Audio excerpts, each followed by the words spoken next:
কুল্লামা রুজিকু মিনহা মিন সামারাতির রিজকা ক্বালু হাযা আল্লাযী রুজিকনা মিন ক্বাবলু ওয়া উতু বিহি মুতাশাবিহা।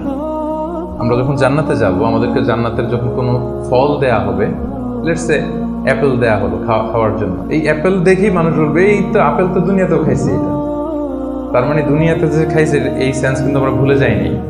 অনেকে জিজ্ঞেস করে যে আখিরাতের এই সেন্সেশনটা কেমন হবে, আখিরাতে কি দুনিয়ার সবকিছু আমার মনে থাকবে, দুনিয়ার যা যা ঘটছে সবই কি আমার সেন্সে থাকবে, ব্রেনে থাকবে, নাকি অন্যরকম জগৎ? এই আয়াত প্রমাণ করে দুনিয়াতে আপনি কি করেছেন সবকিছু আপনার মনে থাকবে। ফলে অ্যাপেল যখন দেয়া হবে দেখেই বলবে উতু বিহি মুতাশাবিহা, এরকম আপেল তো আমাকে দুনিয়াতে দেয়া হয়েছে, আর এটা তো আপেল, তো এখানে না কি ডিফারেন্ট কিছু দেয়া হবে, তো আপেল দিতেছে কেন এখানে?